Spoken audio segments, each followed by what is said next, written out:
Hi, everyone. I am 10 Tampa Bay meteorologist James Gregorio, and you're watching the latest edition, the weekend edition of our Weather Impact live show here. I am joined by First Coast meteorologist Lee Southwick.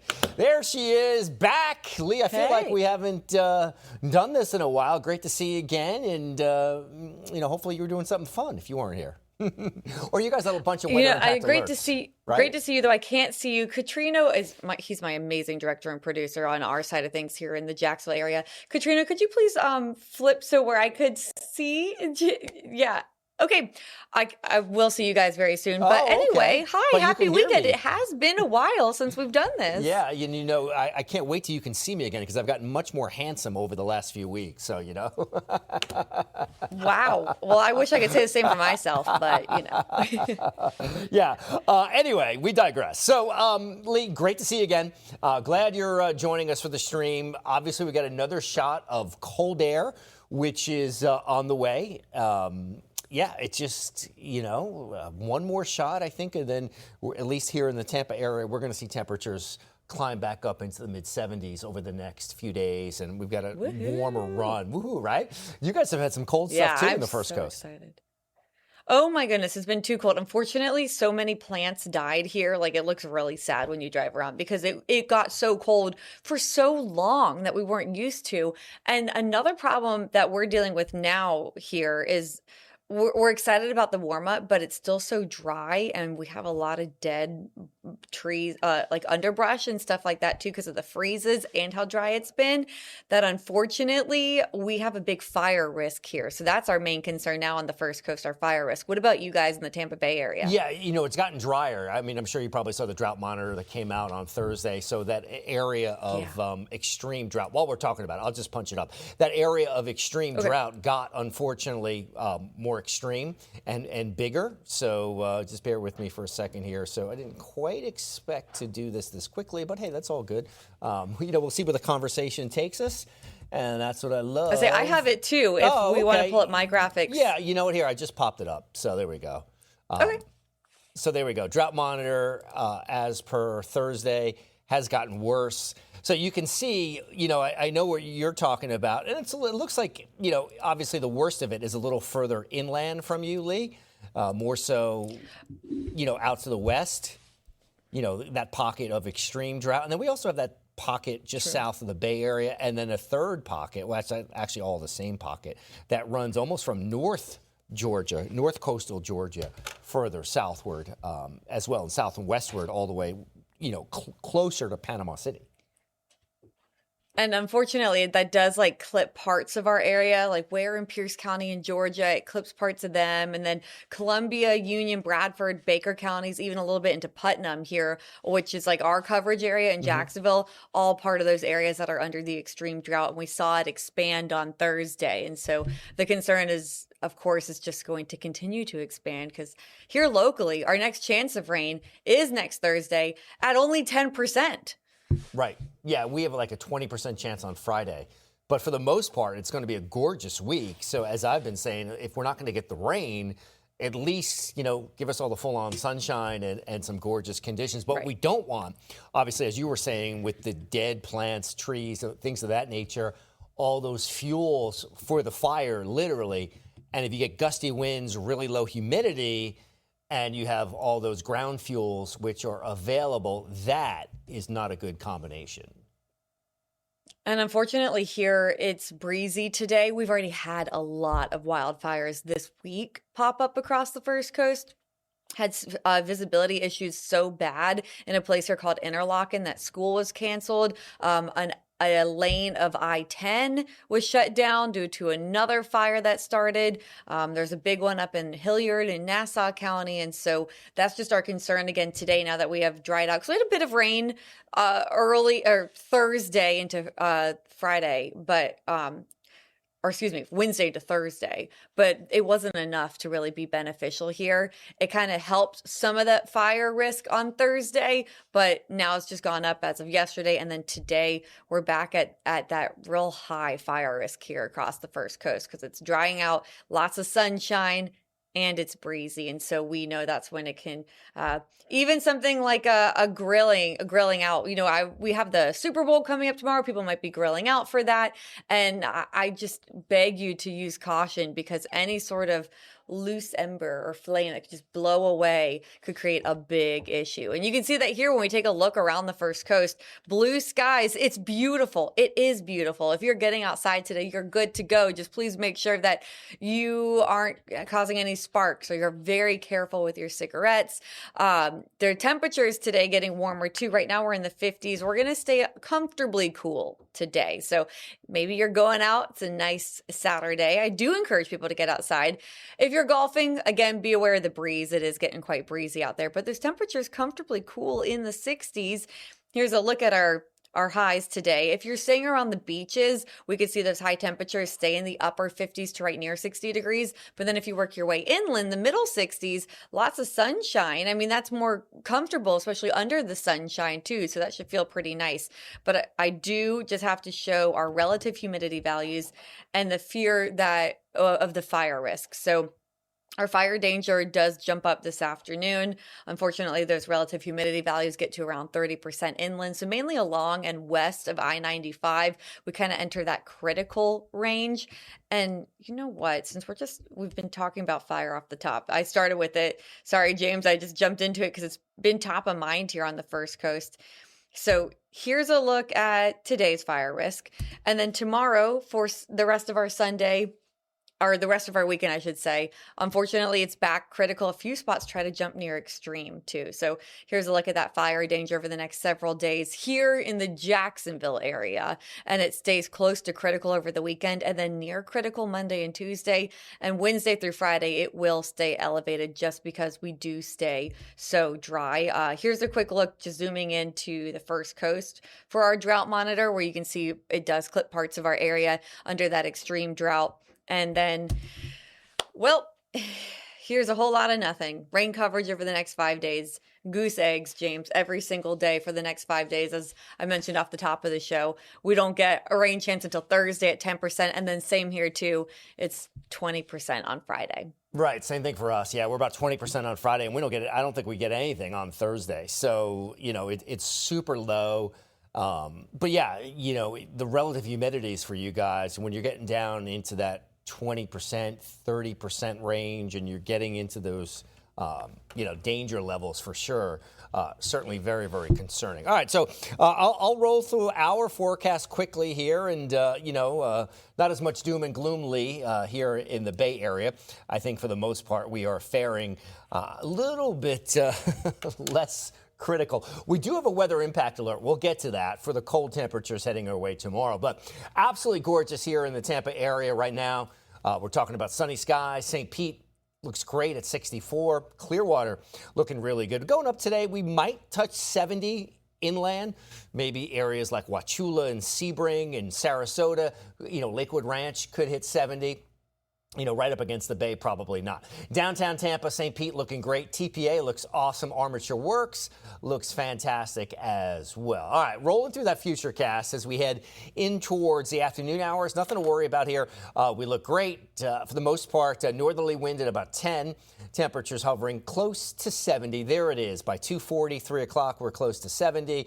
And then as we head into 4:30, we're still in the mid-60s. And, finally moving in towards 10 o'clock or so this evening, we're in the mid-50s, and overnight we see those temperatures drop off a little bit more. So if you're up in Crystal River and Brooksville, areas like that, it might be another night where you want to throw on an extra blanket on the bed, something like that. And then tomorrow morning, getting up early for services, perhaps we've got that weather impact alert until 9. After that, smooth sailing. And I think the temperatures do pop pretty good tomorrow, a little more on the top end than what we're dealing with today. So high temperatures tomorrow, I think, may hit 71, maybe 72. So there's just a little smidgen extra, a little extra creatine in the temperature game tomorrow. So I think we'll get a little more on the recovery side, so which is good news. All right, as mentioned, we've got some weather impact alert in place for those cold temperatures tomorrow morning. The alert up until about 9 a.m.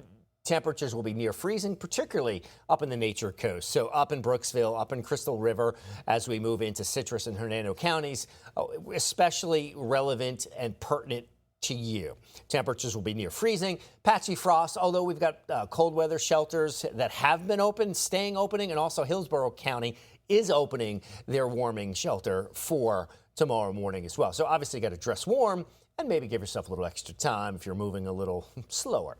All right, so temperatures at the hour. Thenota Sass at 63, Zephyr Hills at about 63.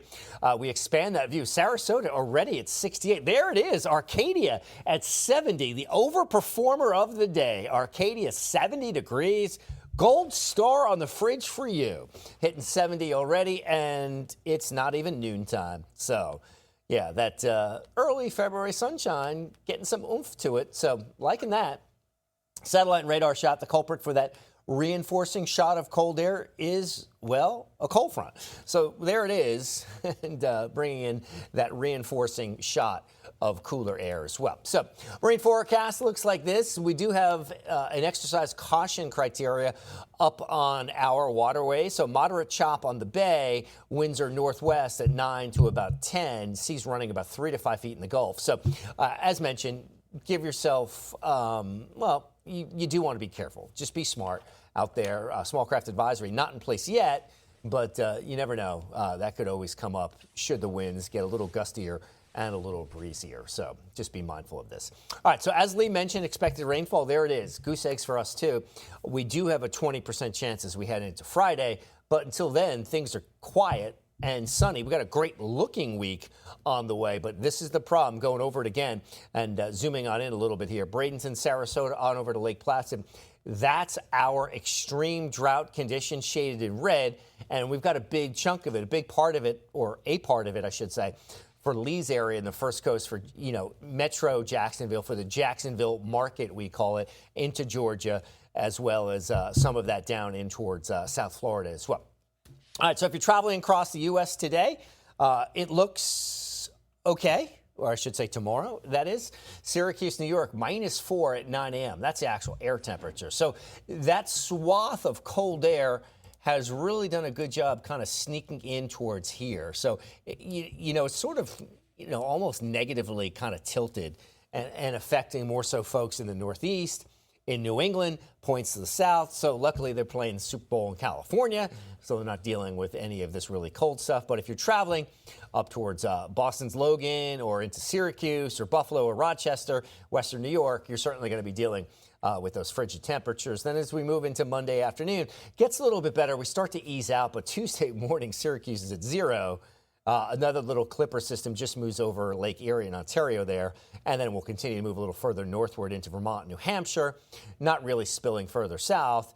And then there is a little system that moves off of Tennessee into North Carolina, and then there's our chance Tuesday morning. Most of that, it looks like, goes by to the north.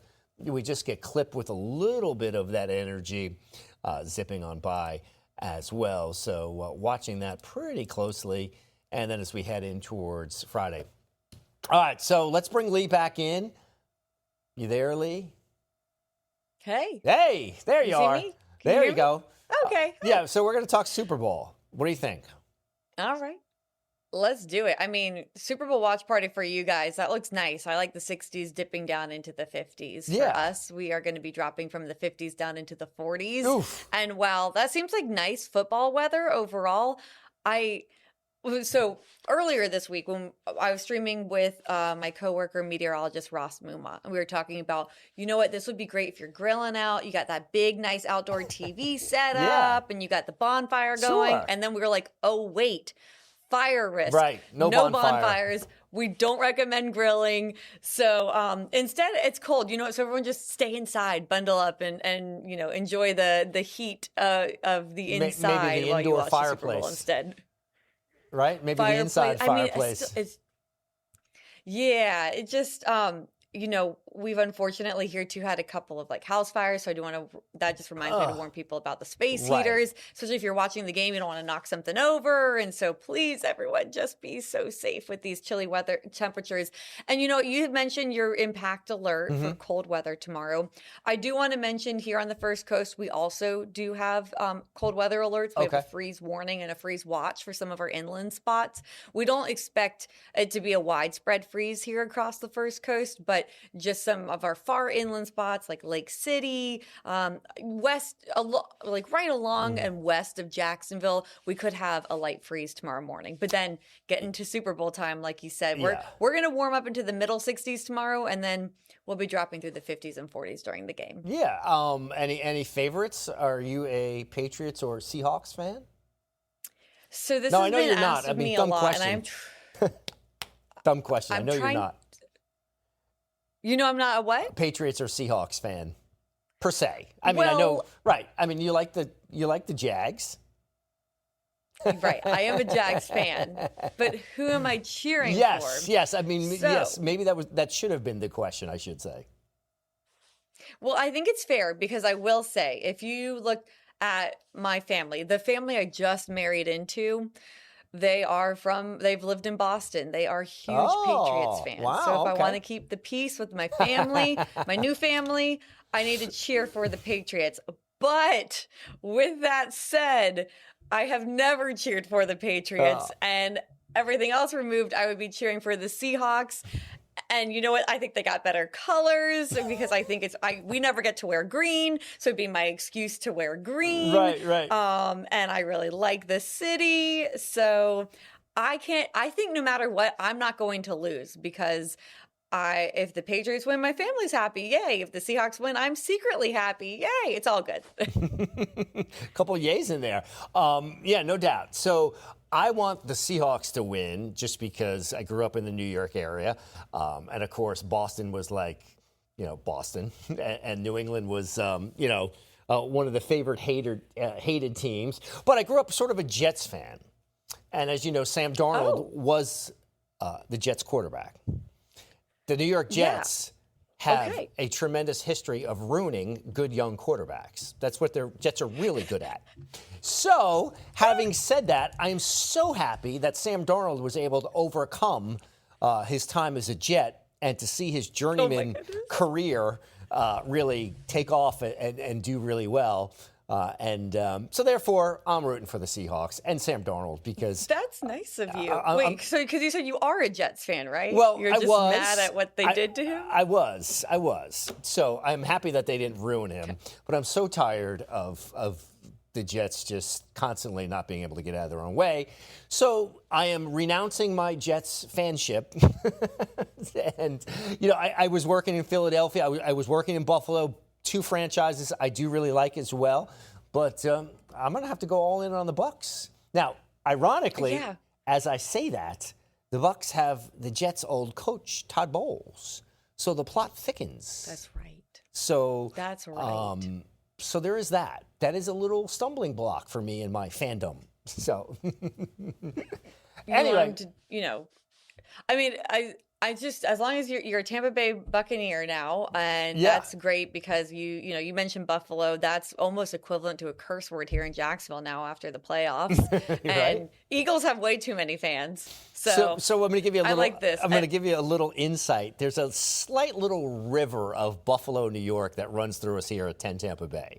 So I'm not the only one that is a little bit of a Buffalo fan. So I'm just going to leave it at that. So I do love the. We all don't like them over here. Yeah, don't name any names. No, I'm not saying that. But what I am saying is I could kick the Eagles to the curb because at least for now I'm done with Philly. Although I know our director Noah's like go Birds. But Philadelphia Eagles fans are crazy. The old Eagles Stadium, the Vet, used to have a jail in it. I mean, they're nuts. So talk about passionate. I mean, I was there when they won the Super Bowl. Literally, people were driving around the city of Philadelphia shooting mortars off out of their cars. I mean, it's insane. They're some crazy fans. So trust me, I'm not making that up. So anyway. No, I believe you. Meteorologist Ross Mumma is a big Eagles fan. Yeah, he'll probably agree with that. He'll probably agree with that. Yeah, I think he absolutely would.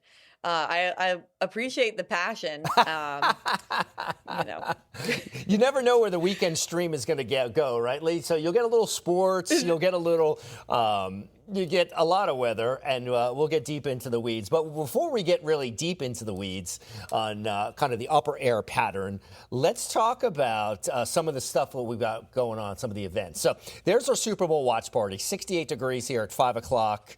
As we head into tomorrow evening. So here in Tampa, it is warm enough. If you want to watch the game, you know, we've got a couple great sports bars that are predominantly outside. So if you want to do that, you can. Just bring a sweatshirt here because by 9 o'clock, we're in the mid-50s. So it does get a little cooler, but certainly doable, at least for the first half and, you know, depending on your cold weather tolerance. So if you're a transplant to the Tampa area from up north, you're probably okay. If you're a full-on Floridian, maybe not. Maybe you might want to stay indoors. So there is that. But we also, Lee, have a lot going on. We've got the Florida State Fair happening as well. So I just want to show you the planner for that once I could kind of dig it up. And while you're pulling it up, I really want to hear about how your Gasparilla was. Oh, okay. So let's get to the good before we get to Gasparilla. All right. So all right. Okay. So Florida State Fair forecast is great. This is the first weekend for it, Lee, although it started a couple days ago. But the first weekend this weekend. So looks fantastic. High temperatures, about 70, maybe 72 if we get lucky this afternoon. That might be a little ambitious. Tons of sunshine. Great go. Sunburn index about 5. So if you're fair skinned, you might want to throw on a little sunblock if you're outside all day. The gates are already open now, and they'll be midway opens at 1 p.m. So all in all, looking great. All right, Gasparilla, you know, I guess the attendance was a little lower than usual. Forecast was not great, okay. and the water conditions were rough and choppy. So that kind of altered the route a little bit for the invasion, things of that nature. So there was that, and then also you had a really strong cold front that came in, and that temperature dropped off like a cliff throughout Gasparilla. So, you know, Gasparilla, a lot of patrons and revelers and folks want to come out there in their Gasparilla outfits, which tend to be less than more. So little chilly for that, shall we say. So that altered some fashion choices perhaps, and route changes and plan changes and things of that nature. But I'm sure everyone that went had a great time. But I wish the forecast was a little nicer. It didn't really rain much for the event itself, but it got cold and it got really windy, and that made the wind chill kind of wicked. That's right. We were talking about it here the Friday before. I was working the morning show, and we were talking about how it's cold here. But we know Gatsby is such a big thing down there. So we were, of course, also talking about how cold it was going to get for you guys. And that's what we thought about on the morning show. We were like, we've seen some of those pirate costumes. Are they going to be okay? Right, exactly. They need to bring some layers. Yeah. Typically, especially on the lady side, there's not much to them. So pretty chilly for sure. So, you know, I think that caused some outfit changes, shall we say. Yeah. I hope it did. You know, someone else had said something like, there are other ways to warm up with, good old-fashioned pirate way with some rum. So, you know, whatever. Yeah. I hope everyone still just had a great time. Yeah, I think they did. Last weekend, despite the weather not being the best. No doubt. And a big hockey game for you guys, too. Oh, my goodness. Yeah, that game, insane. I don't know if you saw any highlights or saw any clips from the game. Unbelievable, tremendous success. And again, it was cold. That same cold front that made Gatsby cold made it feel like a hockey game. And was at Ray J. It was at the football stadium. So they, the NHL series, stadium series, built their whole thing, to make it, a hockey rink. They had to build a hockey rink or portable hockey rink, whatever they call it, So whatever it is, right. So literally 65,000 fans in attendance at Ray J. And the Bolts were down 5-0, something like that, and then came back at 5. They were down 5-1, and then they came back, and unbelievable, and won the game against. And one of the pivotal moments in the game was the goalie fight. Usually, goalies don't fight amongst each other in hockey. So literally they're at center ice and duking it out here. And that kind of reinvigorated the Lightning players. And after that, they just turned it on and dropped the hammer against who? The Boston Bruins. That is awesome. I mean, that's what, so my husband is a big Lightning fan. Oh, good. And he was telling me even before it, because he was asking me about the weather, obviously, Yeah. when we saw just how cold it was going to be anyway. And it seems like it's a real hockey environment, getting cold. And he said that on social media, people were like, you know what, this sounds like God is favoring the Bolts just because he's bringing the cold weather, making the real hockey experience in Tampa, Florida. Right. So I'm glad you all had a great time there. Oh, it was. I didn't get to go to the game, but it sounds like it was one. Even our sports guys. I talked to Chief Meteorologist Bobby Deskins, who was there at the game, and everyone says the same thing. It is one of the coolest events they have ever been to in Tampa. Wow. So I mean, Wow, yeah, that's really saying something. it's really saying something. So as somebody who wasn't there, like I've got a raging case of FOMO right now for not being there. And I knew I should have gone. But by that point, tickets were already on the secondary market. You weren't getting a ticket for less than $250. So yeah, I would have liked to have gone. Not sure I wanted $250 worth, but yeah, it was, super cool. The outcome was unbelievable. Not just so I think what added to the experience was, of course, the fact that the Bolts came back, from 5-1 deficit, this crazy hockey fight, which never happens between goalies at center ice, no less. They weren't like hiding in a corner. I mean, it was like, it was like Mike Tyson fight from years ago, full on fair.